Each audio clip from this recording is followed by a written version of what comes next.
अच्छा, अगर आप लोगों को याद हो कि हमने SDLC भी पढ़ लिया था, एंटिटीज को भी डिस्कस कर लिया है, और इनकी इसके साथ हमने एट्रीब्यूट्स को भी डिस्कस कर लिया था, लेकिन मैं उसकी तरफ अभी नहीं जाता। इसको मैं एट्रीब्यूट्स को की टाइप्स को हमने डिस्कस कर लिया था। आज अपने ये जो एंटिटी एट्रीब्यूट्स और ये चीज़ें हैं, आज इसको इंशाल्लाह फाइनल करेंगे। हमने एट्रीब्यूट्स की विद रिस्पेक्ट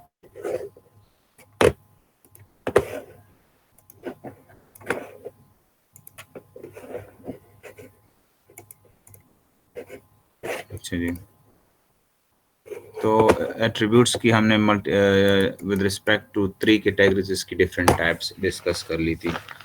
अच्छा, एंटिटी हमने डिफाइन किया था कि एंटिटी बेसिकली हमारे पास क्या है। एंटिटी हमारे पास is a name of person, place, object, event और कंसेप्ट। हमने एंटिटीज को इस तरह डिफाइन किया था। ये बेसिकली हमने एंटिटीज को डिफाइन इस तरह किया था। अच्छा,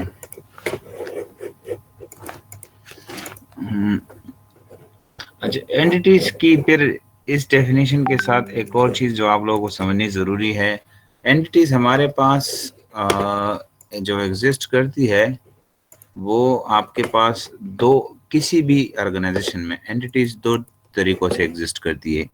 या तो कोई एंटिटी डिपेंडेंट होगी या इंडिपेंडेंट होगी।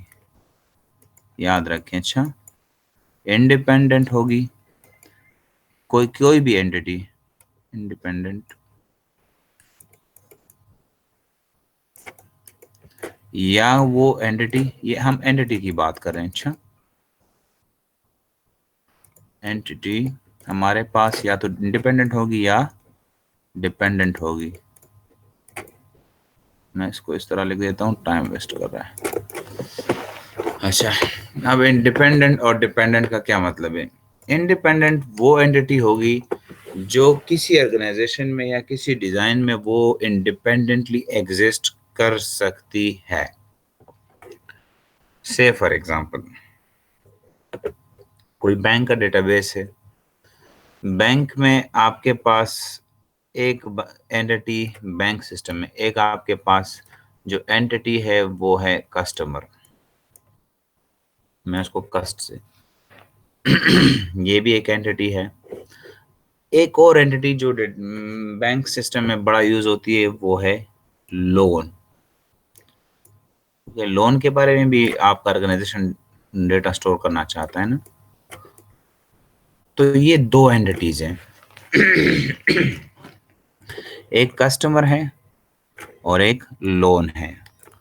अब आप इन दोनों एग्जांपल्स पे जरा फोकस करें कि आपके पास ये एक ऐसी एंटिटी है कि जो इंडिपेंडेंट है, किसी दूसरी एंटिटी पे डिपेंडेंट नहीं है, इसकी एग्जिस्टेंस किसी दूसरी एंटिटी के बेस पे नहीं है।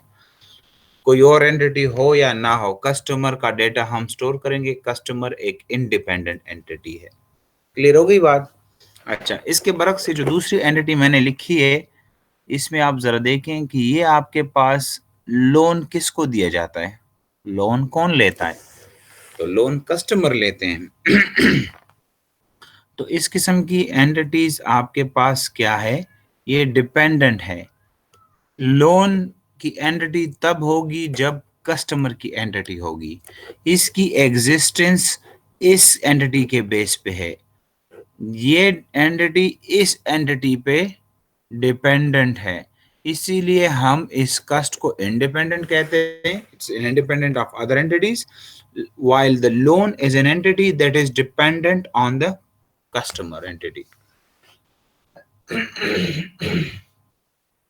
इसको हम कहते हैं इंडिपेंडेंट एंड डिपेंडेंट। दो किस्म की एंटिटीज होती हैं, लेकिन इसका ये नाम नहीं है। अगर आप बुक्स में देखें तो इंडिपेंडेंट एंटिटीज को बुक्स वाले कहते हैं कि this is this is what, आप खुद भी इंशाल्लाह आज बुक में सर्च कर लोगे।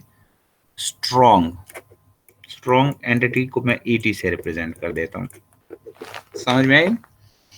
और इसको हम कहते हैं वीक।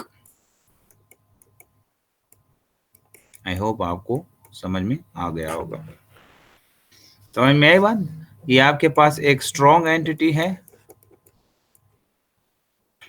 मुझे कौन मैसेज कर रहा है? जब आप एक दफा, यार पुरानी ही कोड है ना। चलो निशान ग्रुप में मैसेज किया करो सबको। अच्छा, तो ये आपके पास कस्टमर एक स्ट्रॉन्ग एंटिटी है, while loan is a weak entity. ये दो तरह से इनकी जो मैंने टाइप्स बताई है, this is entity types with respect to its existence in organization. एक ऑर्गेनाइजेशन के अंदर एंटिटी किन टाइप्स में एग्जिस्ट कर सकती है। द एंटिटी में be independent and the entity में बी डिपेंडेंट। समझ में आई बात। तो ये आपके पास एक एग्जांपल हो गई। अब मैं चाहता हूं कि ये जो दूसरी एग्जांपल है ये आप लोग मुझे बताएं। आप मतलब बता तो सकते हैं, मैं चेक करता हूँ। कोई और एग्जांपल शिजादो कोई बता सकते हो तो बता दो जी। स्ट्रॉन्ग और वीक की कोई और एग्जांपल जी। स्ट्रॉन्ग और वीक की कोई एग्जांपल आप बता सकते हैं। सारे सो रहे हैं 14 के 14 स्टूडेंट्स जी। कोई नहीं बता रहा, हैरत है। मतलब आप लोग एक एग्जांपल नहीं बता सकते स्ट्रॉन्ग और वीक की जी। स्टूडेंट और क्लास, शहजादे आप दोनों स्ट्रॉन्ग बता रहे हो। पता है क्यों?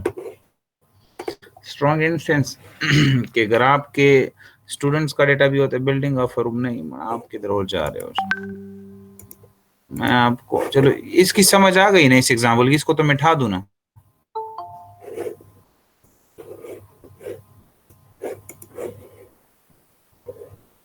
15 मिनट लेट आते हो। अच्छा जी, इसकी तो समझ आ गई है, इसको तो मिटा दूं ना। ये एग्जाम्पल तो क्लियर है ना कि डिपेंडेंट और इंडिपेंडेंट कौन सी एंटिटीज होती हैं। अच्छा जी, अब हम इसको एक और काम करते हैं। एंटिटी, ये तो हमने एंटिटी को वो किया, डिफाइन किया, ठीक है। यहाँ इसको मैं लिखने की कोई जरूरत नहीं है। ये हमने एंटिटी की डेफिनेशन कर ली है। अच्छा, कौन सी अच्छा, कोई हम फैक्ट्री के लिए वो करते हैं, ईआरडी बनाते हैं, तो उस फैक्ट्री में ऑर्गेनाइजेशन में क्या होता है? क्या एम्प्लॉय होता है कि नहीं होता? तो एक हमारे पास ये एंटिटी है, ठीक है। अच्छा, टायर एंड कार हैज, नहीं नहीं अभी इसको देख आप लोग, इसकी सेंस को मना हिला, अभी समझो इसको। Passion strong and medicine weak, no no no no, आप इनकी वो आप वजह नहीं समझ रहे हैं कि अब मुझे बताएं टायर डिपेंडेंट है कार पे, किस सेंस में डिपेंडेंट है? दोनों की एक एग्जिस्टेंस है। अब जरा इस पे एग्जांपल को देखिए। एम्प्लॉय के क्या होते हैं? एक एंटिटी है। अच्छा, इसको मैं थोड़ा सा सही सही लिखूं। अब अल्हम्दुलिल्लाह माउस चलाते चलाते थोड़ा बहुत वो पहले दिन तो बिल्कुल नहीं लिख सकता था, अब अल्हम्दुलिल्लाह माउस से हम लिखना स्टार्ट कर गए।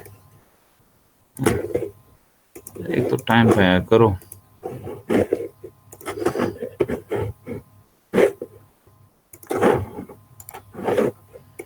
अच्छा जी, एक होते हैं एम्प्लॉय, और एम्प्लॉय मतलब कोई ऑर्गेनाइजेशन है, वो अपने डेटाबेस यूज कर रहा है, तो वो अपने एम्प्लॉय का डेटा स्टोर करेगा ना। तो एम्प्लॉय के लिए वो मेडिकल एड भी देते हैं, उसकी फैमिली के लिए क्या देते हैं? Medical aid. मेडिकल एड का मतलब ये कि वो उसको मेडिकल की मद में कुछ पैसे देते हैं कि वो उसके हो सकता किसी को मेडिकल इमरजेंसी हो तो उसमें इसको यूज हो। अच्छा, आज के बाद टाइम पे ना आए तो फिर नहीं उठाऊंगा। अच्छा, तो हम बात कर रहे थे स्ट्रॉन्ग की और वीक की।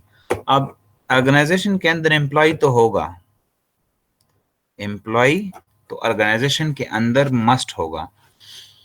अब ऐसा भी हो सकता है कि किसी एम्प्लॉय के चाइल्ड्स हो और किसी के ना भी हो, कोई गैर शादीशुदा हो, कोई शादीशुदा हो। तो इस चाइल्ड का डेटा कब होगा? इस चाइल्ड की एग्जिस्टेंस डिपेंडेंट है एम्प्लॉय पे। ऐसा कोई चाइल्ड आपको नजर नहीं आएगा कि जिसका कोई एम्प्लॉय फादर ना हो। समझ में आई बात? लेकिन आपको ऐसे एम्प्लॉय बहुत नजर आएंगे कि जिनके चाइल्ड नहीं होंगे। तो ये इससे क्या है, इंडिपेंडेंट है। एम्प्लॉय चाइल्ड से इंडिपेंडेंट है, बल्कि चाइल्ड इस एम्प्लॉय के एग्जिस्टेंस पे डिपेंडेंट है। Now this is an example of strong and weak entity. ये आपके पास स्ट्रॉन्ग है और दिस इज वीक।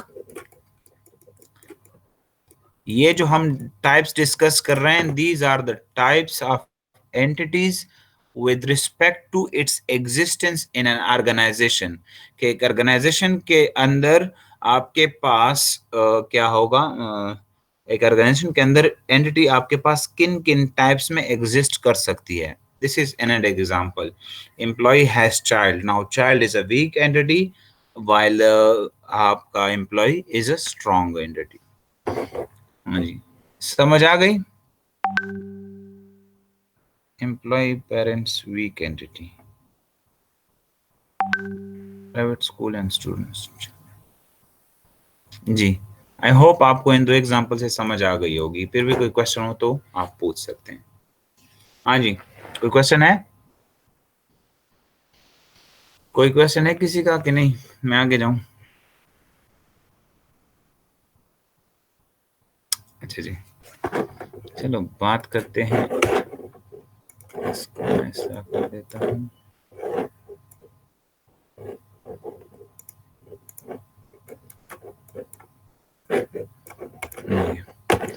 अच्छा, मैं बात कर रहा था थोड़ा सा स्ट्रॉन्ग और वीक के बारे में।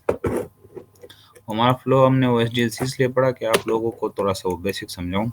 अब बात करते हैं कि हम ये जो एंटिटी है, हमने सबसे पहले क्या पढ़ा? एंटिटी। याद रख के एंटिटी किस चीज के लिए यूज होती है। एंटिटी को जब हम ERD में, एंटिटी रिलेशनशिप डायग्राम में हम रिप्रेजेंट करते हैं, तो हम इसको सॉलिड रेक्टेंगल से रिप्रेजेंट करते हैं। एंटिटी को हम सॉलिड रेक्टेंगल से रिप्रेजेंट करते हैं। क्लियर होगी बात?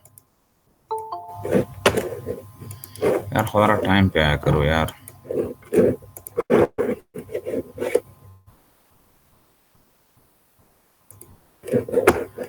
अच्छा,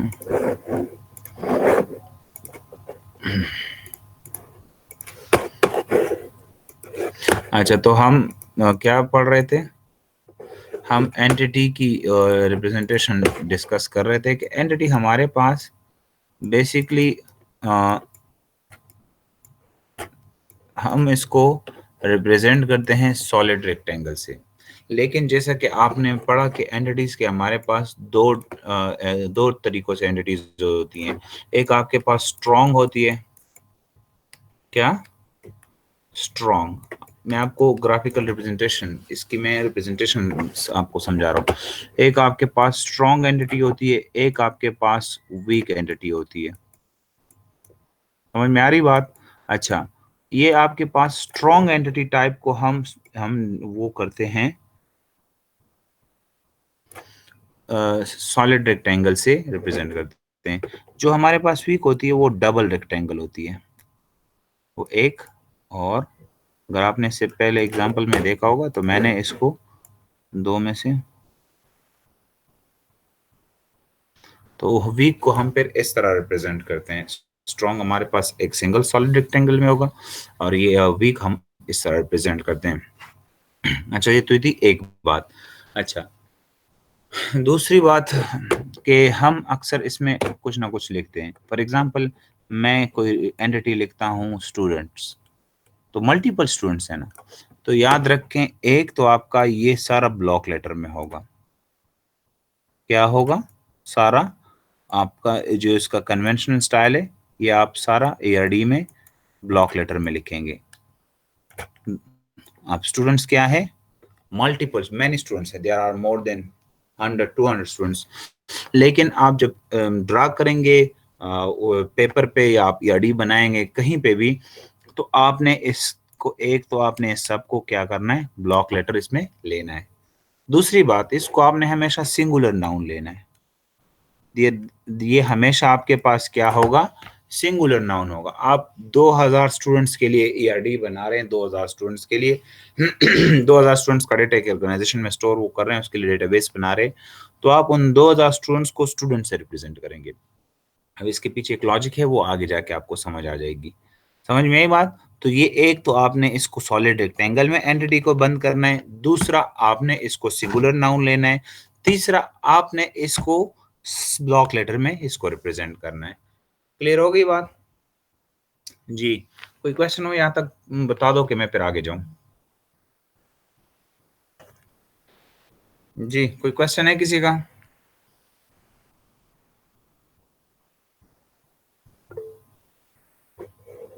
कौन आ गया, किसी ने ज्वाइन किया तो क्या हुआ?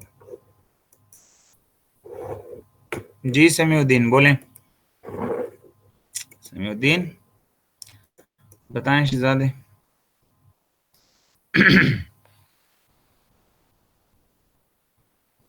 आई मीन नो सर, क्लियर है जी। ठीक है, तो हम एंटिटी की बात कर रहे थे, तो एंटिटी को हम सॉलिड रेक्टेंगल से रिप्रेजेंट करते हैं, स्ट्रॉन्ग को हम इसी तरह सिंगल सॉलिड रेक्टेंगल, वीक को हम डबल रेक्टेंगल से। और फिर मैंने जब आप एंटिटी लिखते हैं तो उसमें तीन बातों का ख्याल रखते हैं कि एक तो ब्लॉक लेटर्स में होना चाहिए, सॉलिड रेक्टेंगल के अंदर होना चाहिए और सिंगुलर नाउन होना चाहिए।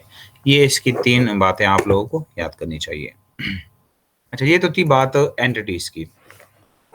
अब बात करते हैं एट्रीब्यूट्स की। हमने एट्रीब्यूट्स की बेसिकली तीन कैटेगराइजेशन डिस्कस की थी कि लोग इसको, आप लोगों में से किसी ने ये जहमत की कि गूगल पे कभी सर्च कर लो? कोई आप में से है ऐसा शेयर के जिसने सर्च किया हो? अच्छा, एट्रीब्यूट की बात कर दें। तो हम अगर एट्रीब्यूट की बात करें, यार ये किस तरह हो गया, मैं तो इसको एट्रीब्यूट हमारे पास, इसको कैसे रिप्रेजेंट करेंगे ईआरडी में? एट्रीब्यूट को हम रिप्रेजेंट कैसे करेंगे? अच्छा जी, एट्रीब्यूट को हम हमेशा याद रखें स्फेरिकल शेप में रिप्रेजेंट करते हैं। किस तरह रिप्रेजेंट करते हैं? स्फेरिकल शेप में रिप्रेजेंट करते हैं।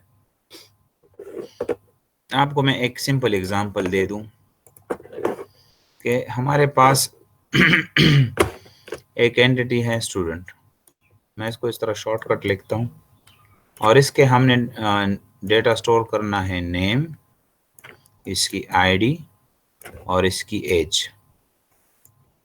ये हमारे पास एंटिटी टाइप है, तो ये क्या होगा, ये आपके पास क्या है, एंटिटी टाइप है, और ये तीन इसके एट्रीब्यूट्स है। तो ये अगर मैं ईआरडी में ड्रॉ करूंगा, डिजाइन करूंगा, तो कैसे करूंगा? मैं यहाँ पे लिखूंगा स्टूडेंट,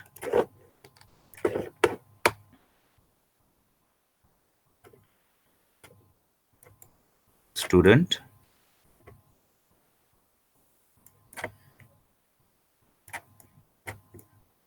ये हमने लिखा एक स्टूडेंट, तो ये क्या बना, ये एंटिटी टाइप बना। अब स्टूडेंट किसी पे डिपेंडेंट तो नहीं है। अच्छा जी, ये इसका एट्रीब्यूट बनेगा, तो ये इसकी एक एट्रीब्यूट आईडी हो गई। दूसरा एट्रीब्यूट हम इसको जब बनाएंगे, फॉर एग्जांपल नेम,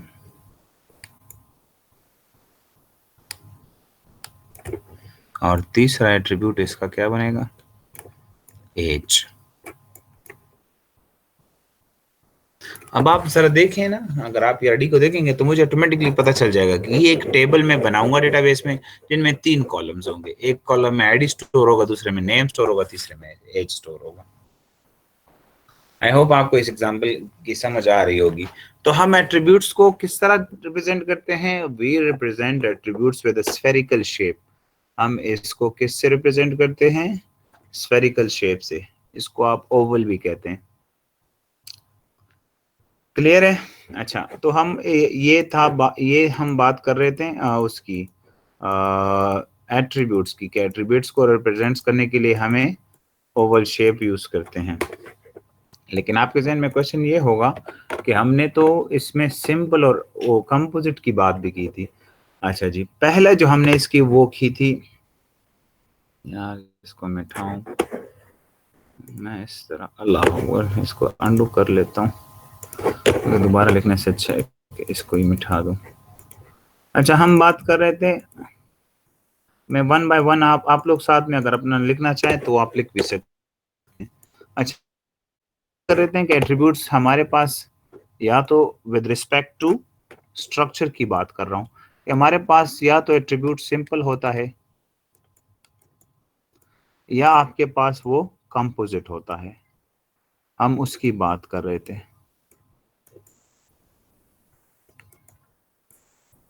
अब आपके पास सिंपल हो सकता है, कंपोजिट हो सकता है।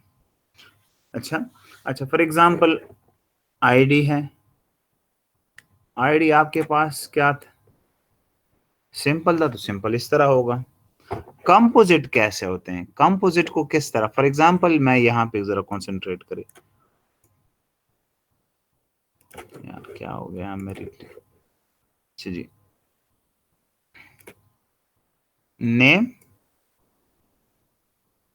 नेम है, लेकिन इसको फर्दर आप इस तरह, यार इसको मैंने क्या जीरो बना दिया इस तरह ओवल शेप में, एफ नेम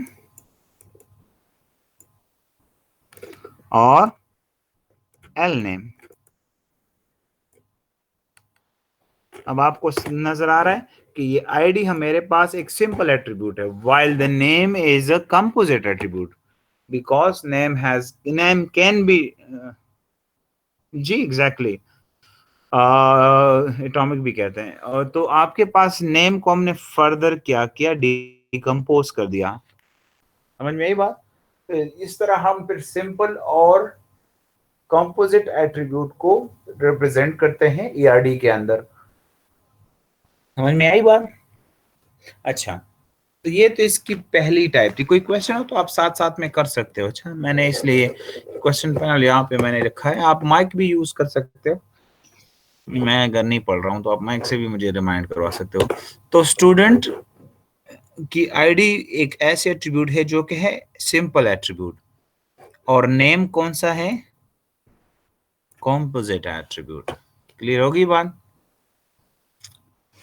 हाँ, तो ये तो हमने बात की सिंपल। ओह शिट, ये मैं इस तरह, ठीक है, हमने बात की सिंपल और composite key, and I am hopeful इंशाल्लाह आपको समझ आ गई होगी। अच्छा, दूसरी जो टाइप थी दैट वाज सिंगल वैल्यूड और मल्टी वैल्यूड। मैं इसको कंबाइन लिख देता हूँ, आपको कह भी रहा हूँ, सिंगल और मल्टी वैल्यूड। इसमें एक है आपके पास, फॉर एग्जांपल मैं आपसे कहता हूँ सिंपल, तो आपके पास ये आ जाता है। मैं आपसे कहता हूँ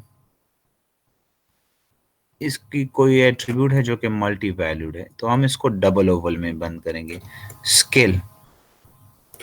स्किल कि वो आपका रनिंग भी कर सकता है, वो आपका क्रिकेट भी खेल सकता है, वो मल्टीपल स्किल्स का मालिक है। तो आपके पास क्या होगा? स्किल, आप सब्जेक्ट, शिजादी ये किधर है सर? फॉर एग्जांपल सब्जेक्ट भी कंपोजिट है, सब्जेक्ट एंटिटी है शिजादे, आप उसको एट्रीब्यूट में क्यों लेके आ रहे हो? सब्जेक्ट तो उसकी एंटिटीज में आ जाता है। आप उसकी फिक्र ना करें, जब हम ये आईडी बनाएंगे तो आपको इसका समझ आ जाएगी। सब कोर्स से रिलेटेड है, आप कोर्स की बात कर रहे हैं, सब्जेक्ट वो कहीं और बात चली जाएगी। अब ये स्किल भी एक एट्रीब्यूट है जिसमें मैं स्टूडेंट का स्किल स्टोर करता हूँ। तो इस स्किल में मैं कहता हूँ तो जीशान रनिंग भी कर सकता है, क्रिकेट भी खेल सकता है, फुटबॉल भी खेल सकता है। तो ये इसका क्या है, मल्टी वैल्यूड एट्रीब्यूट हुआ, जिसमें इसके मल्टीपल वैल्यूज आएंगे। समझ में आई बात? ये इसकी मल्टीपल वैल्यूज को रिप्रेजेंट करने वाला एट्रीब्यूट है। समझ, ये आपके पास मल्टी वैल्यूड एट्रीब्यूट है स्किल। क्लियर हो गई बात? अच्छा, ये तो था मल्टी वैल्यूड। अब आईडी के लिए उसकी एक ही आईडी हो सकती है। 256 फॉर एग्जांपल उसकी आईडी है, तो ये आईडी बस उसकी एक ही आईडी है। क्लियर हो गई?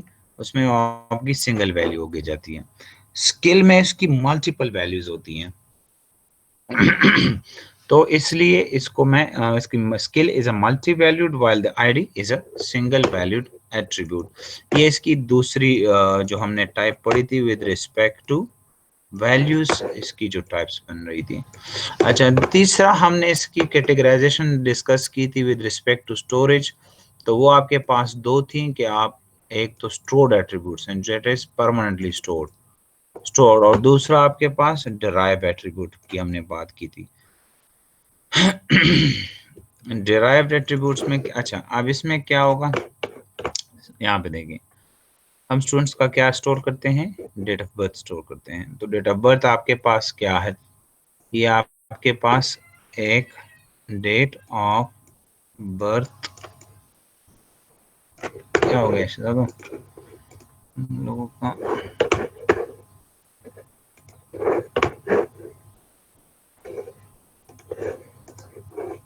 अच्छा तो आपके पास स्टूडेंट का डेट ऑफ बर्थ एक एट्रीब्यूट है।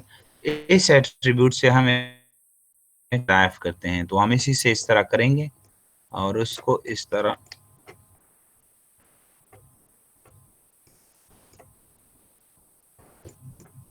और इसमें क्या लिखेंगे, एज। समझ में आई बात? तो हम डिराइव एट्रीब्यूट को फिर इस तरह रिप्रेजेंट करेंगे, सही है, डॉटेड ओवल से। डॉटेड ओवल से हम डिराइव एट्रीब्यूट को रिप्रेजेंट करते हैं। और तो आप सारी चीजों को सिंपल से डिवाइड से रिप्लेस करो। ये आपके पास देख सिंपल एट्रीब्यूट है। ये आपके पास जिस तरह अगर मैं इस तरह लिखूं एड्रेस को, इसके सब एट्रीब्यूट्स बनाऊं, तो that is composite attribute. Composite attribute वो attribute है that can be further decomposed, divided into smaller components, like name can be divided into name and first name and last name. Student has multiple skills, तो हम इसको double Oval से represent करते हैं। ये हमारे पास स्टोर्ड एट्रीब्यूट है, permanently store होगा, लेकिन इससे जो चीज डिराइव होगी that would be in the dotted Oval. तो ये हमने जो 6 टाइप्स पढ़े थे उसकी, तो वो सारा हमने इसमें डिस्कस कर लिया। आई होप आपको समझ आ गया होगा। फिर भी कोई क्वेश्चन हो तो आप पूछ सकते हैं।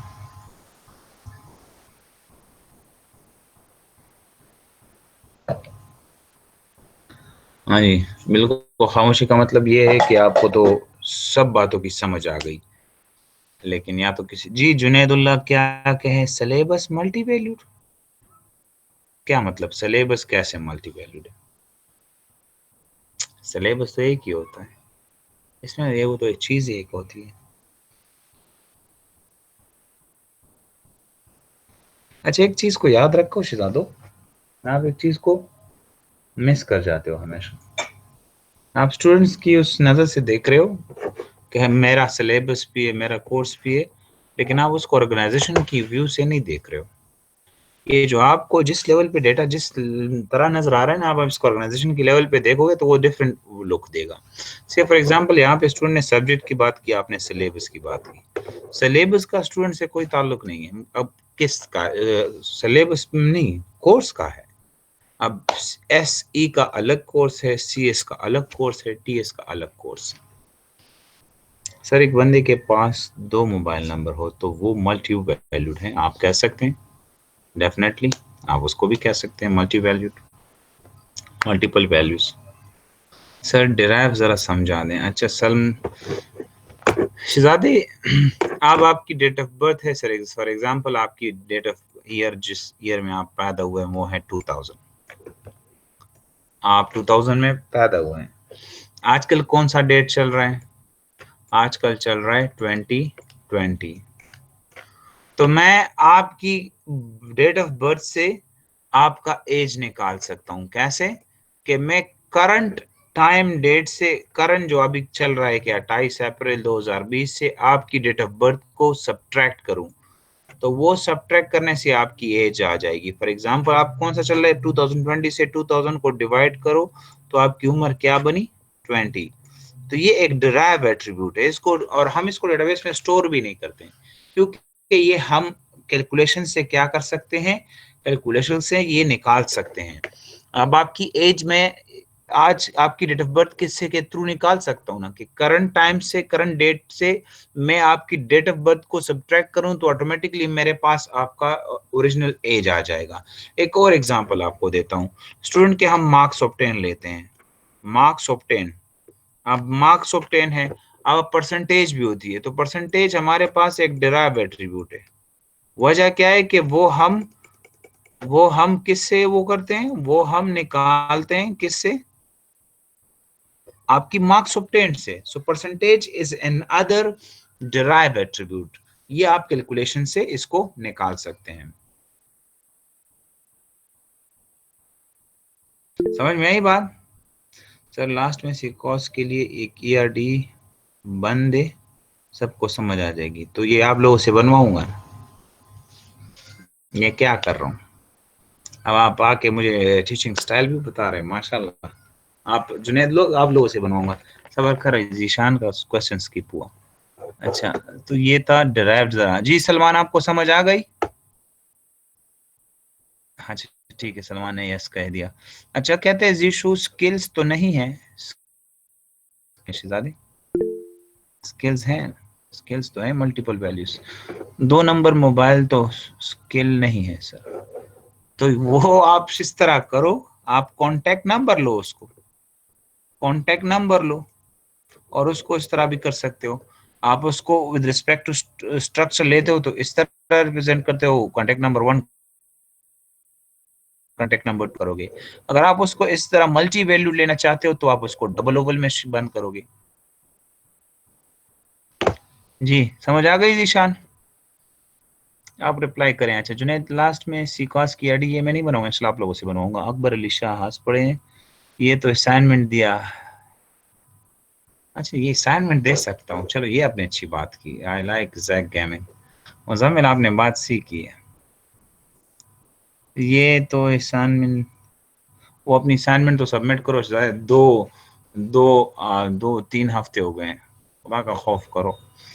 अच्छा, तो ये आप, अब चलो ये सारी चीजें हो गई। आप मुझे क्वेश्चन ये करें कि आपको एंटिटी को रिप्रेजेंट करना समझ नहीं आया, उसमें कोई मसला हो, या एट्रीब्यूट्स को। मैंने आपको एंटिटीज को कैसे रिप्रेजेंट करते हैं, एट्रीब्यूट्स को कैसे रिप्रेजेंट करते हैं, ये दोनों आपको सिखा दिए। कोई क्वेश्चन हो तो आप पूछ सकते हैं, या फिर मैं आगे चला जाऊं इंटरेस्टिंग सा टॉपिक के बारे में। हाँ जी, समझ आ गई? चलो बस, फयाज को समझ आ गई तो मतलब सबको समझ आ गई। वो हमारा आज नहीं आया मेरे ख्याल में। जी मनाहिल, गुड। वो आपकी दोस्त भी शायद अभी तक नहीं आई। जी गुड, शाबाश। कोशिश करें कि सेशन को थोड़ा सा स्मॉल स्मॉल बनाए तो ज्यादा क्लियर समझ में। चलो ठीक है, ज्यादा तिलावत करते हैं लोग इस टाइम। आप इस वक्त भी सोते होंगे, मैं लिख के देता हूँ आप। अच्छा, अब बात कर रहे थे रिप्रेजेंटेशन की। अब हमारे पास एक चीज रह गई, वो है रिलेशनशिप। अच्छा, याद रखें व्हाट इज अ रिलेशनशिप। हमने पढ़ा entity is the name of person, place, object, event और a concept. Attributes is the set of properties और characteristics that an organization wants to store, जिसमें आपका ऑर्गेनाइजेशन का इंटरेस्ट हो। अब बात करते हैं रिलेशनशिप। अच्छा, अब आपने वो किया, मैं इसको जरा एग्जांपल से समझा दूं, ज्यादा क्लियर हो जाएगी। आपके पास एक ऑर्गेनाइजेशन में है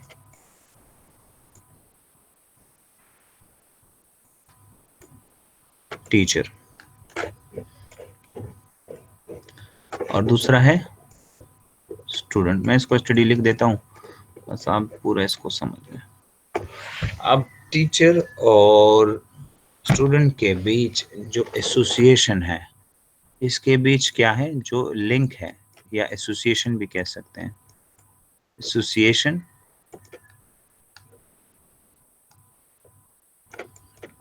between two entity types is called a relationship. Relationship भी कहते हैं, एसोसिएशन भी कहते हैं, और link between two entity types, किसी भी दो एंटिटीज के बीच उसको क्या कहते हैं, उसको हम कहते हैं रिलेशनशिप। जी, यहाँ तक क्लियर है? एक एंटिटी आपके पास टीचर है और एक स्टूडेंट है, इन दोनों के बीच रिलेशनशिप क्या है, इन दोनों के बीच क्या लिंक है, क्या रिलेशनशिप है, क्या एसोसिएशन है, उसको हम डेटाबेस में या डेटाबेस टर्मिनोलॉजी में हम उसको रिलेशनशिप कहते हैं। अच्छा जी, तो हमारा आज का जो लास्ट टॉपिक है that is relationship.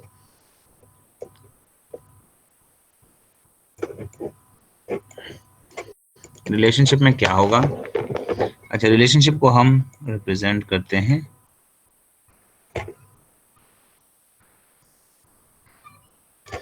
Diamond symbol से। क्लियर हो गई बात? एक साइड पे एक टीचर है, दूसरे साइड पे स्टूडेंट है। यहाँ आता है कि आप एंटिटीज को ब्लॉक लेटर्स में लिखेंगे और किस में स्टोर करेंगे, रेक्टेंगल्स में स्टोर करेंगे। और लेकिन यहाँ पे हम क्या करेंगे, यहाँ पे आपके पास अब टीचर और स्टूडेंट्स के बीच रिलेशनशिप है टीचिंग का, तो आप कहोगे टीचर टीच। अब ये इस तरह लिखेंगे, ये टीच हम इस तरह लिखेंगे। याद रखें, ये हम इनिट कैप में लिखेंगे। इनिट कैप का मतलब ये कि initial letter will be capital and the rest letter will be small. समझ में आई बात?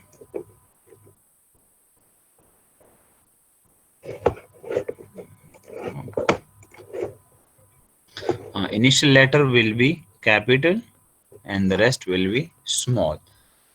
ये हम बात कर रहे थे रिलेशनशिप के बारे में। तो आज हमने कंप्लीट ये पढ़ा कि एंटिटीज को कैसे रिप्रेजेंट करते हैं, एट्रीब्यूट्स को कैसे रिप्रेजेंट करते हैं। आपके पास रिलेशनशिप क्या चीज़ है और इसको हम किस तरह रिप्रेजेंट करते हैं। यहाँ तक कोई क्वेश्चन हो कि या फिर मैं इसको थोड़ा सा अलग डायरेक्शन में इसमें लेके जाता हूँ। कोई क्वेश्चन है यहाँ तक? रिलेशनशिप की समझ आ गई? मेरे ख्याल में सबको समझ आ गई। ठीक है, अब हम रिलेशनशिप की दो इंपॉर्टेंट चीजें होती हैं, ये अभी समझा दूं या नेक्स्ट क्लास में? चलो इंट्रोड्यूस तो करवा लेता हूँ। रिलेशनशिप की एक तो होती है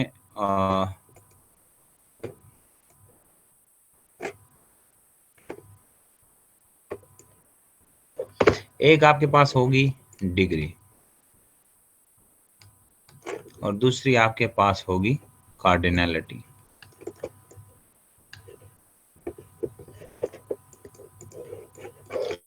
रिलेशनशिप की डिग्री और रिलेशनशिप की कार्डिनैलिटी। डिग्री हम अगर डिफाइन करें तो the number of participants in a relationship, किसी भी रिलेशनशिप में कितने एंटिटीज इन्वॉल्व हैं, वो क्या है, वो उसकी डिग्री होती है। फॉर एग्जांपल मैं इस तरह कर देता हूँ कि आज डिग्री करा देता हूँ।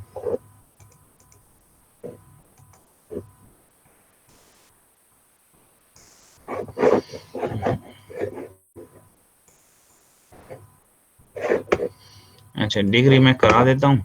एक डिग्री जो फर्स्ट इसकी टाइप है वो है यूनरी रिलेशनशिप। क्या? Unary relationship.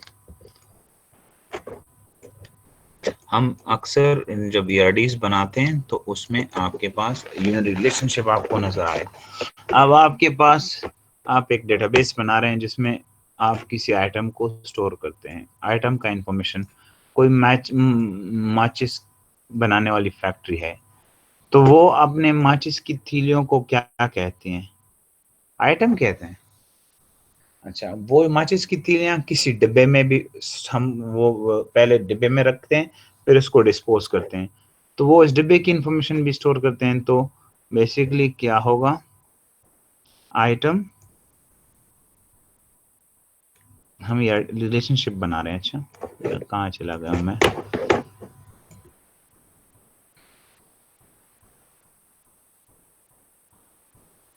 Item contains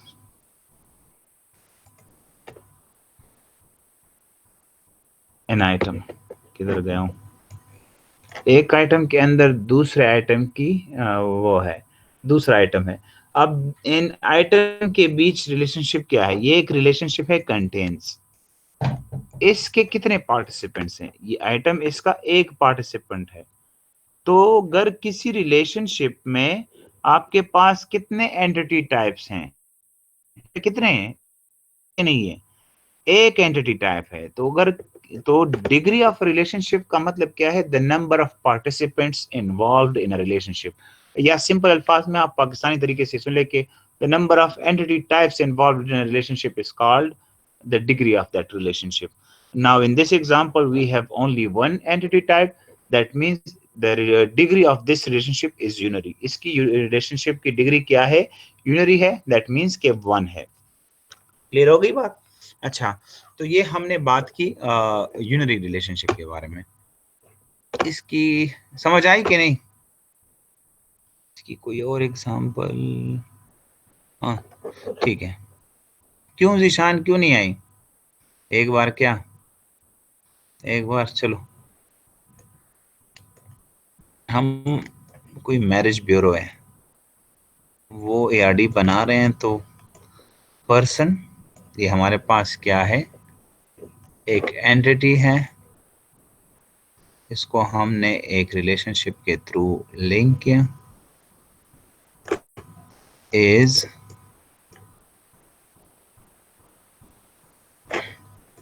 married to another person. A person is married to another person.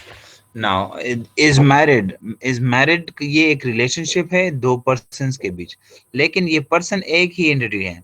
अब ये आपके पास क्या है? ये जो रिलेशनशिप है ये यूनरी रिलेशनशिप है, जिसमें आपके पास एंटिटी टाइप क्या है? एक है। जिस तरह आइटम भी एक एंटिटी टाइप है, इसी तरह person is married to another person.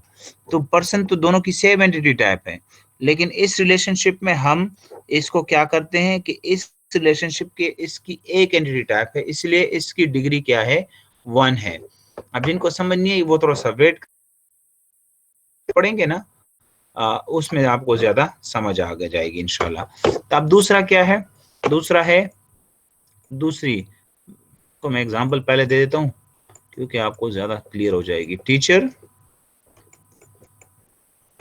ये आपके पास एक एंटिटी टाइप है, इसके बीच रिलेशनशिप कौन सी है? टीच, इनट कैप में लिखोगे किसको? स्टूडेंट को।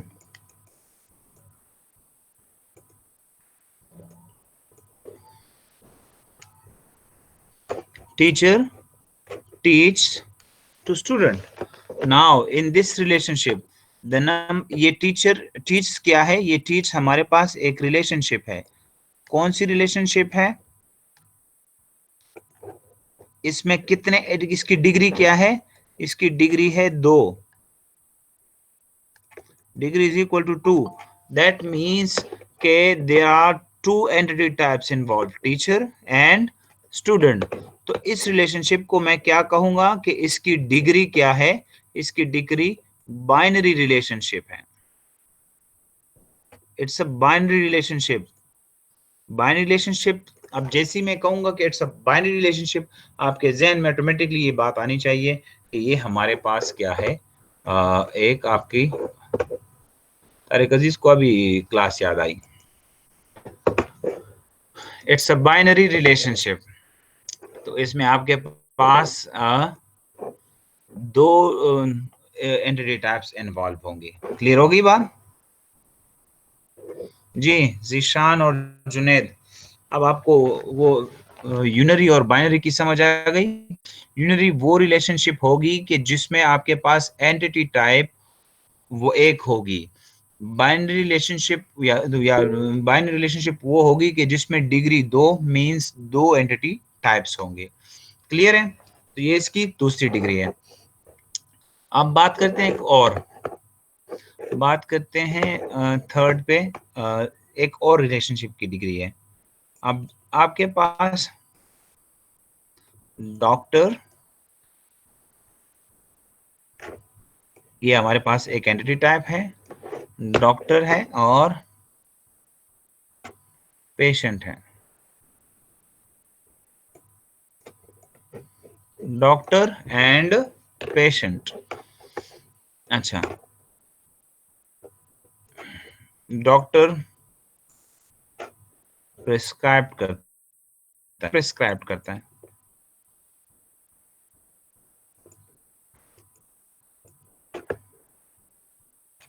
यार इसको मैं इस तरह कर देता हूँ, doctor prescribe medicine to patient और डॉक्टर प्रिस्क्राइब प्रिकॉशंस, क्या करना है क्या नहीं करना है, एहतियाती तदाबीर, प्रिकॉशंस। अब मेडिसिन भी प्रिस्क्राइब करता है डॉक्टर और प्रिकॉशंस भी करता है। अब इस प्रिस्क्रिप्शन, ये जो प्रिस्क्रिप्शन है ये एक हमारे पास रिलेशनशिप है।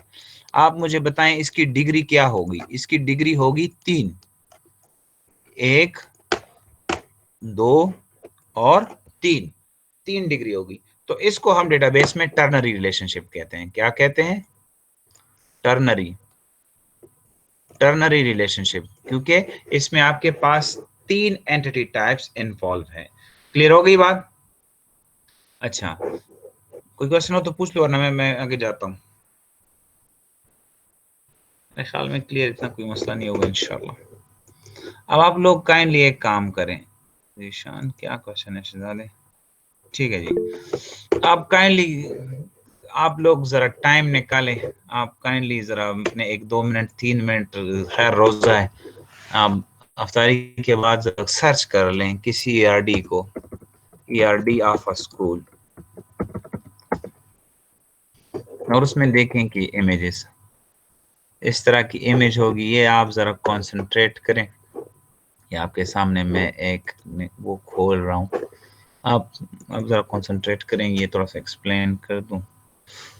तो इसमें आपको अपनी पूरी वो, यार क्या होता है,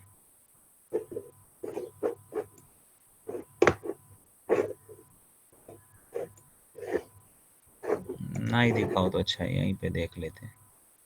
अच्छा देख, यार ये मैंने इस तरह खोल लेता हूँ,